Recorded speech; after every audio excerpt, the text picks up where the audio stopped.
favorite real scary stories? Part 1. Please like and subscribe to support this channel.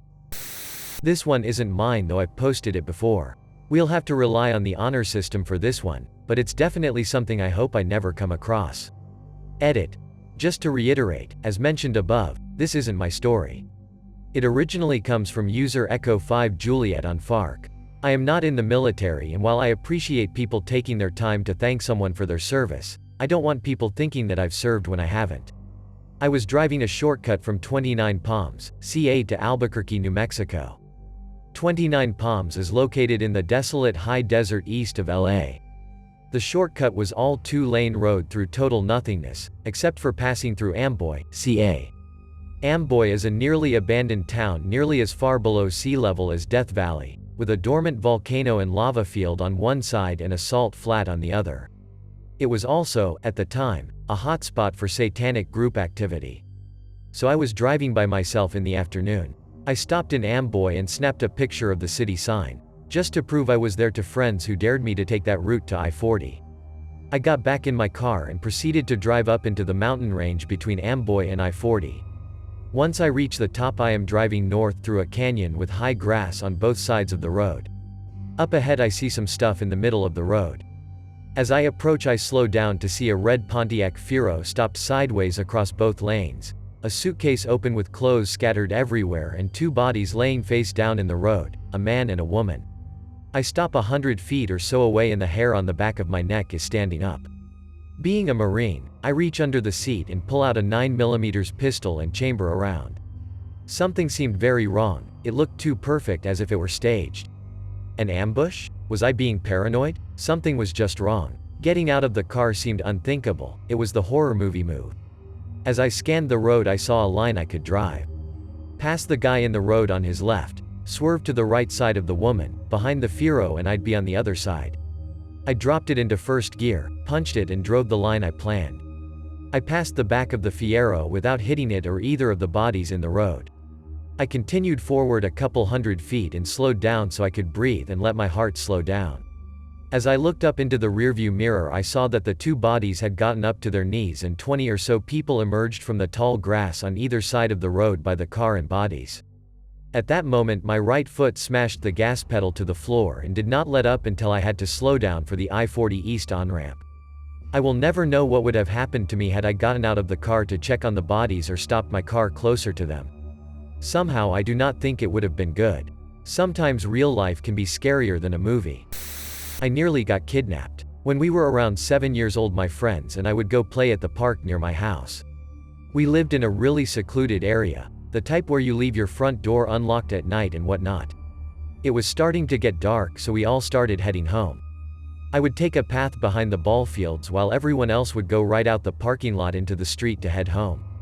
I got to the furthest point of the park, where a side street leading to the street I lived on, when a middle-aged man started walking towards me.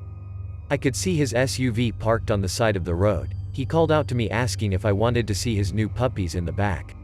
I said no because I needed to get home before it got really dark. Years later I had a holy shit moment when I realized I could have gotten kidnapped. TLDR, almost got kidnapped because of newborn puppies. Didn't realize until years later.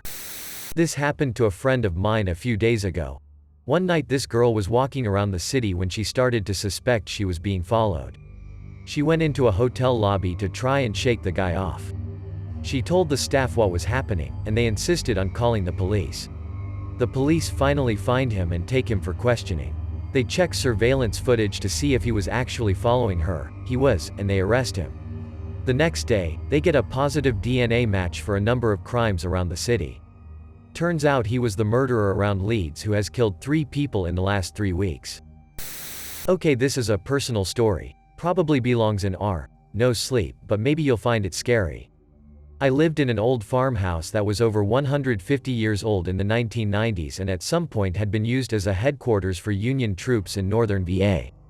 Lots of creepy shit happened there, but this is the shortest story I've got.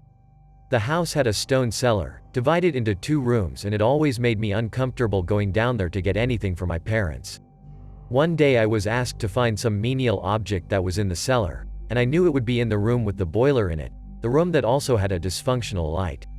So I made my way into the basement, and lo and behold, the damn light wouldn't turn on. But the object I needed was within the frame of light, reaching into the blackness of the room through the doorway. So I walked a few steps into the room, grabbed the object, and randomly glanced around. In the corner of the room was a dark shadow about 6 feet in height and humanoid in shape. No worries though, my dad kept his 6 feet tall John Wayne cutout in the basement, so that had to be it. I calmly turned to my left and nearly jumped out of my damn skin as I came face to face with John Wayne just inside the doorway and leaning against the wall. I spun on my heels and stared into an empty corner where the dark shadow had been only moments before, and sprinted my ass out of that cellar. I refused to go down into the basement for at least a month after that happened. About a year ago, I was lying in bed drifting off to sleep with my wife, asleep, cuddled up to me on my left side like she always does. I reached that point where I could feel my conscious mind begin to fade. That point where unless you jar yourself out of it, you won't remember it, but if you do, then you'll remember it. All at once I feel a slight chill on my right side, and I hear some sort of weird slow whispering that made the hair on the back of my neck stand up.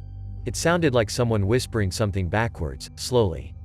I was immediately awake and my eyes darted around the very poorly lit room, but I saw and felt nothing. I shrugged it off and went back to sleep. The next morning I'm getting my coffee and my wife mentions a very strange dream that she had last night, right after she fell asleep. I asked what she dreamed, and she told me, "I dreamed I was lying in bed next to you, in our apartment just like normal, except I was awake." I felt a strange presence, so I looked up and, standing at the foot of the bed was my friend Adam, not real name. He looked at both of us, then crawled up onto the bed and started whispering in your right ear. I thought it was a really weird dream. Oh yeah, her friend Adam killed himself about 6 months prior to this. I had just finished watching The Strangers in my friend's home theater. I was driving home with my buddy, thoroughly freaked out. We like in buttfuck nowhere.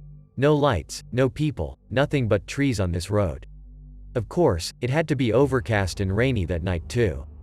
Anyways, we had just crested a hill when he noticed something at the bottom of the hill. I high-beamed as I slowed down, seeing nothing but 3 pairs of eyes seemingly floating. In our pussy state, we freaked out. He yelled, "It's them." I punched the gas and took off down the hill at the sets of floating eyes. Yeah, it was 3 deer. I'm a pussy. When I was maybe 10 to 11, I was homesick from school, and was on the couch watching TV when the doorbell rang. It was the mailman, who told me that we had gotten a package, but it was so big that he needed help carrying it. I wasn't that old, but I knew right away something was wrong. I asked him where his truck was, because I didn't see it parked out front. He kept telling me it was around the corner. I asked him why the regular mailman, who always brought lollipops, wasn't here, and I was told he was visiting family. He kept telling me to open the front door, but I politely told him that I wasn't feeling well and that I wasn't allowed to leave the house. I told him we would pick up the box from the post office, and he was telling me how much of a hassle that would be, and how my mom would want me to do her this favor. I told him that I would come outside, but that I had to get my shoes from upstairs first. I closed the front door and locked it. Then I ran through the house and locked the back door and called my neighbor who worked from home. She was a close family friend, and I called her up screaming into the phone that she had to come over right now. Then I stood at the locked front door and stared at the man through the window in the door. He saw he's staring and yelled through the door asking if I found my shoes, so I yelled to him that I called my neighbor to help carry it because she's older and stronger. He just turned around and ran. They never caught him. I always wondered if he ever managed to trick some other kid. This is true, and I wish I could figure out a logical explanation for it. I misplaced a pair of earrings I really liked. Nothing special, $19.99 at Target, but I wore those earrings all the time. Couldn't find them and looked everywhere. I especially looked in, around, under and behind my bed, because I have a habit of taking them off as I'm going to bed and tossing them on the nightstand. 3 days go by and no luck. I'm getting ready for a date, alone in the house. Still thinking about those earrings and miffed that I couldn't wear them. Right before my date shows up, I go back into my bedroom. The earrings are there, on my pillow. To this day it still creeps me out.